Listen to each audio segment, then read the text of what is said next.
I'm Emma. I landed my first real job as an accountant at D&M Construction right out of college.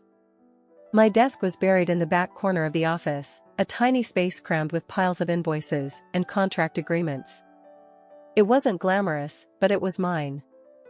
It was during one of those late evenings when I first met Michael. I was wrestling with an especially stubborn printer that decided to jam when he walked by. He was the new head of the project department, and he had that sort of aura that turned heads, a confident stride and a sharp suit. "Need a hand?" he asked, noticing my battle with the paper tray.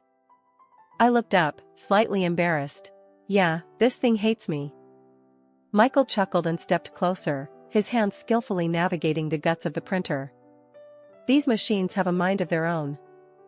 "Thanks," I sighed as he pulled out a crumpled sheet of paper. "I'm Emma, by the way."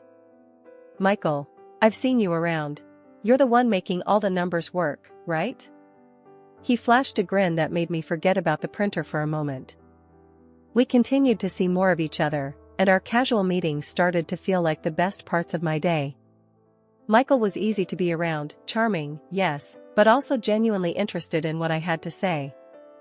One Friday, as we were leaving the office together, Michael stopped me by the elevator. "Emma, would you like to go out tomorrow? Maybe see a movie or grab some dinner?" A few months into our dating, Michael decided it was time I met his parents. He still lived with them in a small, cozy apartment cluttered with family photos and keepsakes. The anticipation of meeting them was nerve-wracking, not just because they were his parents, but also because I knew they held traditional views about success and roles within a family. As we stepped into the apartment, the smell of homemade food welcomed us. Michael introduced me with a proud smile. "Mom, Dad, this is Emma, the woman I told you about." His mother, Linda, scrutinized me from head to toe, then offered a stiff smile as she shook my hand. "So, Emma, where do you work?" she asked, her voice laced with curiosity, but somehow sharp. "I'm an accountant at D&M Construction," I replied, trying to sound confident. "An accountant, huh?" His father, George, chimed in, leaning back in his chair. "Well, our Michael is the head of new projects. Quite a significant role, right, Michael?" Michael nodded. "Yeah, Dad, but Emma's job is crucial too. She handles a lot of the company's finances." Linda and George exchanged looks, their expressions unreadable. "Yes, but you're the one with a career that's going places," Linda said, turning her gaze back to me. "An accountant is nice, dear, but Michael is making real strides in the company." The air thickened with that statement, and I forced a smile, feeling my stomach twist. It was clear they saw a hierarchy where their son stood on top, and I was just there. The dinner progressed with small talk and an undercurrent of judgment. I could tell they were assessing my every word, my every move, to see if I measured up to their expectations for their son. Not long after that uncomfortable dinner, Michael popped the question in our favorite park. It was surreal. There he was, down on one knee, with the most earnest look in his eyes. My joy was palpable. "Yes, Michael, yes." As we started planning our life together, the bubble of our engagement was pricked by the reality of his parents' influence. One evening, while Michael was helping his mom with dishes after another dinner at their place, Linda pulled me aside. "Emma, dear," she began, her voice low and serious, "Michael has a promising future. And with such a future, we just think it's wise to organize things properly." "What do you mean, organize?" "A prenuptial agreement, dear. It's just practical," she explained, her tone implying that it was a foregone conclusion. The word hit me like a ton of bricks. "Prenup? Are you suggesting I might go after Michael's money?" "It's not personal, dear. It's precautionary," she answered, her voice soft but firm. When Michael and I were finally alone in the car, I couldn't keep it in anymore. "Michael, your mom wants us to sign a prenup." He didn't seem surprised. "Yeah, she mentioned it to me too. It's just a safety net." He tried to reassure me, reaching out for my hand. I pulled away, feeling betrayed. "Feels more like a trap, Michael." He looked hurt. "It's not a trap. It's just how my family handles things. They want to protect what we're building." The rest of the ride was silent, each of us lost in our thoughts. At home, Michael brought out the prenup papers. They lay on our kitchen table, like an uninvited guest. "Look, Emma, it's straightforward. We'll both be protected," he said, attempting to bridge the gap between us. I leafed through the document, each clause tightening the knot in my stomach. "This doesn't protect us, Michael. It protects you from me. We can change anything you're not comfortable with," he offered, but his voice lacked conviction. We spent the next few hours going over every line, negotiating terms that felt less like a betrayal. It was tough, arguing over hypotheticals that felt like they could tear us apart. But by the end of the night, we forged something that looked less like his parents' will and more like a mutual agreement. Adjusting to married life in our little rented apartment came with its own set of joys and challenges. At first, everything felt new and exciting, even the mundane tasks of setting up home and figuring out who does what. Michael and I fell into a comfortable routine, filled with small celebrations of our new life together.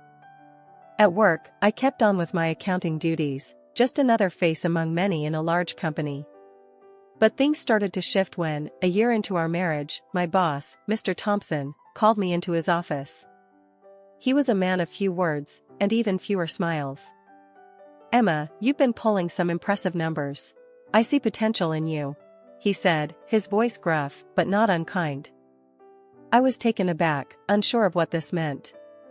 "Thank you, Mr. Thompson. I appreciate your confidence in me." "It's not just confidence," he continued, shuffling papers on his desk as if looking for evidence of my hard work. "It's fact. I'm promoting you to chief accountant." The promotion came as a shock, but it was a welcome one. I couldn't wait to share the news with Michael, thinking he'd be thrilled. When I told him over dinner, his reaction was mixed, a smile, yes, but there was a hesitation in his eyes. "That's great, babe. Really? Chief accountant, huh?" he said, trying to keep his voice upbeat. "Yeah, can you believe it?" I replied, excitement bubbling in my chest. Sure. It's just, you'll be making more now, right? "A lot more than me," he added, his tone shifting slightly. I reached across the table, squeezing his hand. "Hey, this is good for us, for our future. It's our success, not just mine." Michael nodded, but his smile didn't quite reach his eyes. "Yeah, of course. Just don't go bragging to my folks, okay? They still think I'm the high flyer in the family." I agreed, not wanting to cause any family tensions. "Your secret's safe with me," I assured him with a light laugh, trying to keep the atmosphere easy. But as the months rolled by and my responsibilities increased, so did the gap between Michael's perception of our careers and the reality. Another year passed, and another promotion landed on my lap, this time to financial director. The gap in our incomes widened, and Michael's jokes about my rich wife became more frequent, each one stinging a bit more than the last. One evening, I overheard Michael on the phone with his mother. No, Emma's just the same, still crunching numbers. Yeah, she likes it well enough." I stood frozen outside the room, the words hitting harder than expected. He hadn't told them about either of my promotions. I confronted him about it later that night. "Why haven't you told your parents about my job? About how well I'm doing?" I asked, feeling both hurt and angry. Michael sighed, rubbing the back of his neck. "Look, Emma, it's complicated.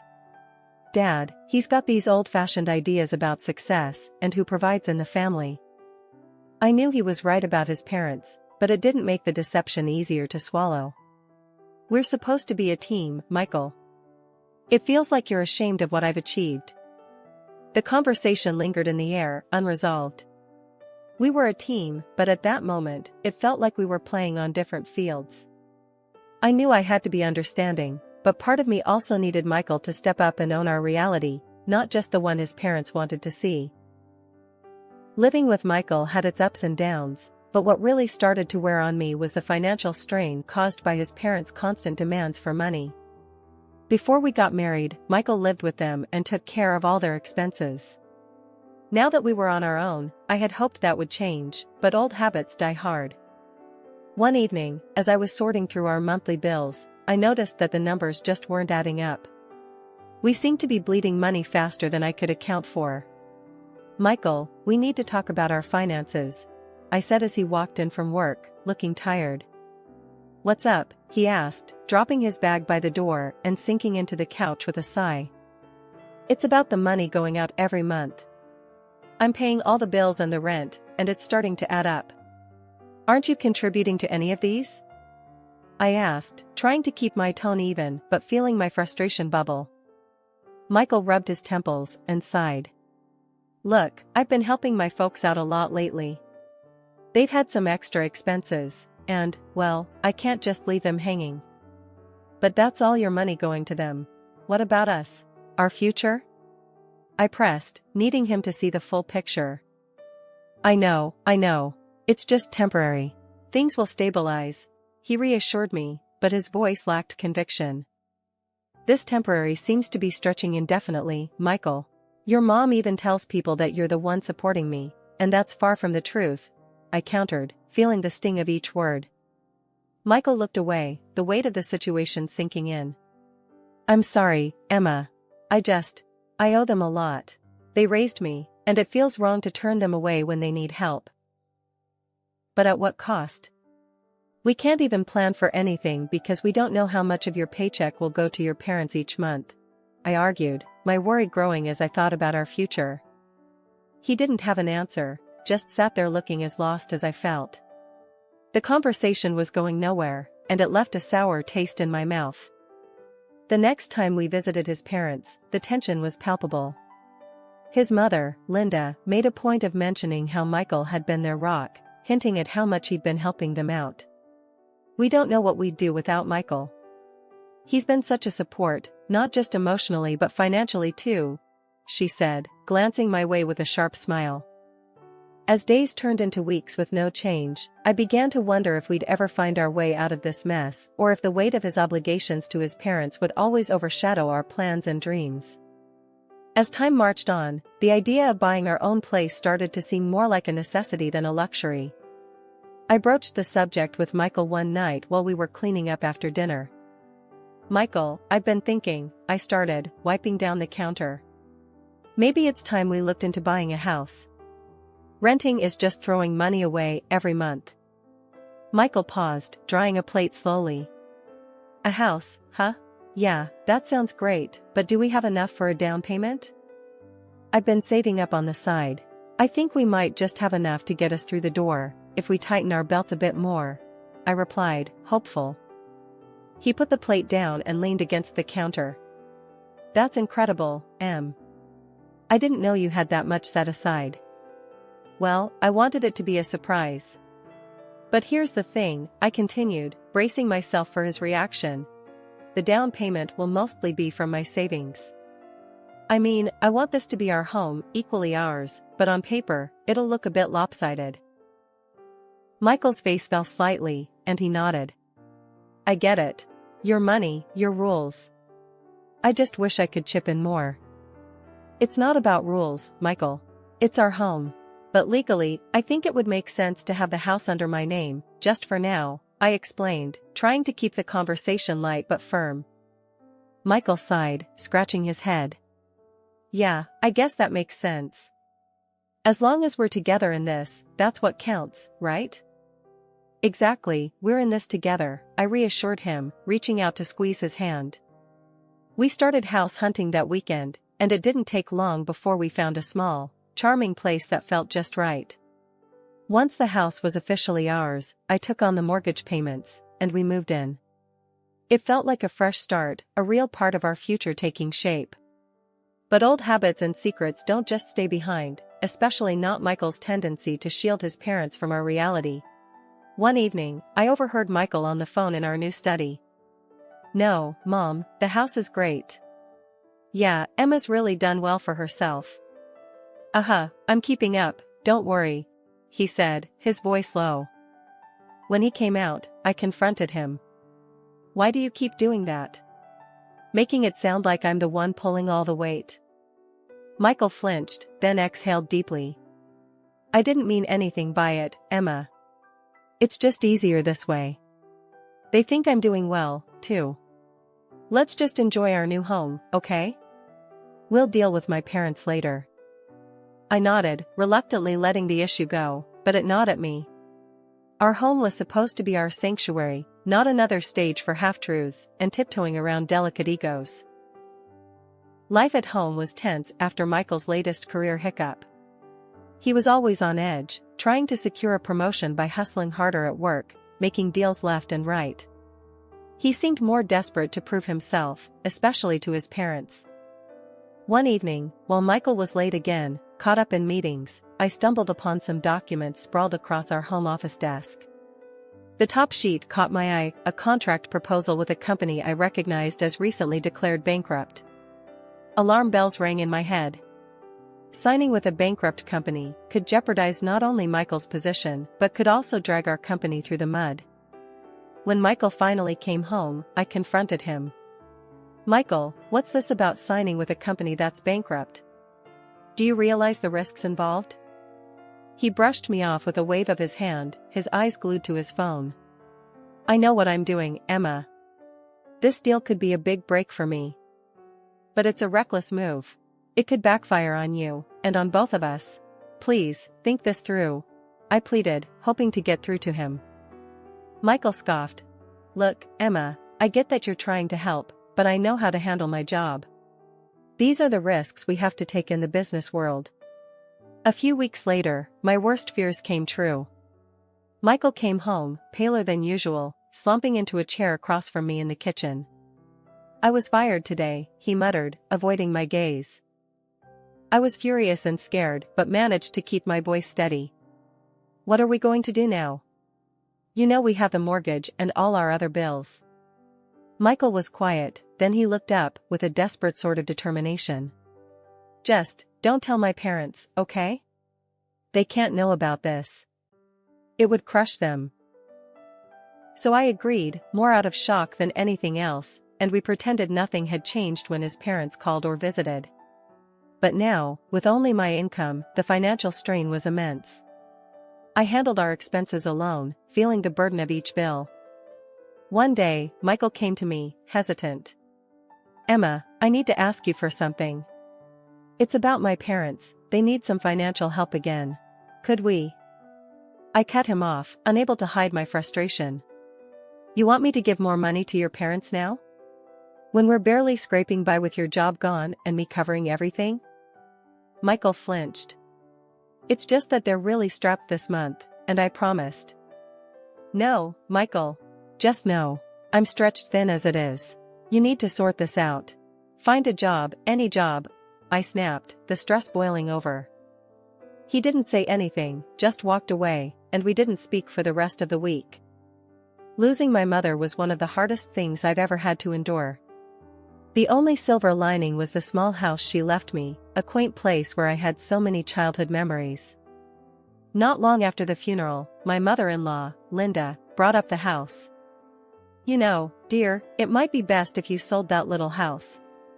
You could use the money to help us," she suggested during one of their visits. I was stunned by her audacity. "It's my house, Linda, and I'm going to keep it. I've decided to rent it out to help pay off our mortgage," I responded, trying to keep my cool. Linda frowned, clearly not happy with my decision, but she didn't push further at the time. I was too overwhelmed with work and managing our finances to handle the rentals myself, so I asked Michael to find us tenants. A few weeks later, he told me he'd found the perfect tenants, an elderly couple looking for a place just like my mom's house. Trusting him, I thought nothing more of it until a few months later when I realized that no rent had been deposited into my account. Concerned, I decided to visit the house and speak with the tenants directly. When I arrived, the sight before me was like a slap in the face. Michael's parents were lounging in the living room, completely at home. "What the hell is going on here?" I demanded, my voice shaking with rage. Linda looked up, not the least bit ashamed. "Oh, hello, dear. Michael said we could stay here. Isn't it lovely?" I was expecting tenants who would pay rent, Linda. Not you living here rent-free. I shot back, feeling betrayed. We're family, dear. We thought you wouldn't mind, she replied, her tone dismissive. I stormed out and called Michael right then and there. Why are your parents in my mother's house? You told me you rented it out to an elderly couple. They are an elderly couple, Emma. And they needed a place. You can afford to help out. Michael tried to justify over the phone.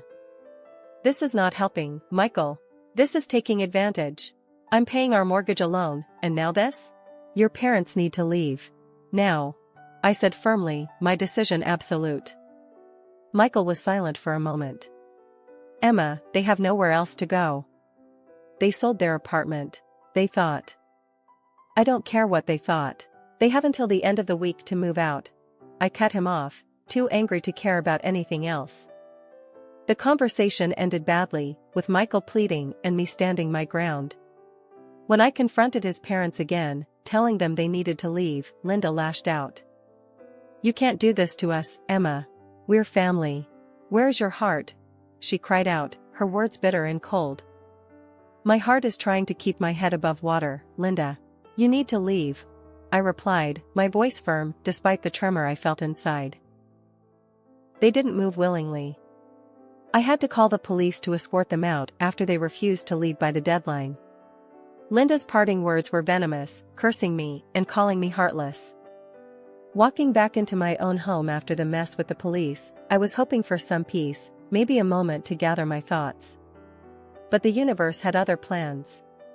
As soon as I opened the door, the first thing I heard was the murmurs from the living room, my mother-in-law's voice unmistakably sharp. I dropped my keys on the hall table and walked in to find Linda and George sitting there, coffee in hand, chatting with Michael. Their expressions turned, fixing me with looks that ranged from accusatory to outright hostile. Michael stood up abruptly, his face red with anger. How could you do that to my parents, Emma? Apologize, now. Linda chimed in, her tone dripping with disdain. You've shown your true colors today, Emma. You're unworthy of our family. I think you should leave this house, it belongs to our son. And as if to twist the knife a bit deeper, she added, remember the prenup. You won't get a thing from us, and Michael will have the house. I stared at them, the absurdity of the situation almost laughable. Michael nodded along with his mother's words, a smug look on his face. That's right, Emma. You're my wife, you should listen to me, obey me. If you don't, I'll leave you. And good luck without the alimony. I laughed. You think I want anything from you, Michael? I agree to the divorce. In fact, I welcome it. Michael's face went pale, his confident stance faltering. I was just. That was just a joke. Come on, Emma. But I was done. Turning to his parents, I laid it all out. Michael has been unemployed for over a year now. He lives off my earnings, in my house. I made the down payment, I pay the mortgage. Legally and otherwise, this house is mine. The color drained from Linda's face as she turned to Michael, who could only lower his head in shame, muttering, It's true. I want all of you out of my house. Now. And don't come back, I said, my voice steady but my whole body shaking with the intensity of the moment. They were indignant, of course. Linda started to argue, but I was firm. Leave now, or I call the police again. I heard Linda demanding Michael pay for a hotel, his quiet, defeated voice responding, I don't have any money, Mom. Once they were gone, the weight of the confrontation hit me. I turned to Michael, who still seemed stunned by how things had turned out. You should leave too, Michael. I'll send your things. That night, he left, and the silence of the house was both eerie and soothing. The divorce proceedings were straightforward. Michael didn't contest anything, perhaps out of guilt, perhaps out of resignation, perhaps out of the lack of money for a good lawyer. Now, living alone, I've regained a sense of peace and control. I rent out my mother's house, which helps cover the mortgage, and every decision, from the groceries I buy to the color I paint the walls, is mine alone. At night, I sit in the living room, the same room that once hosted so many painful confrontations, and I feel a deep sense of relief. I'm free. Free from the deceit, free from the control, and most importantly, free to build my life the way I see fit.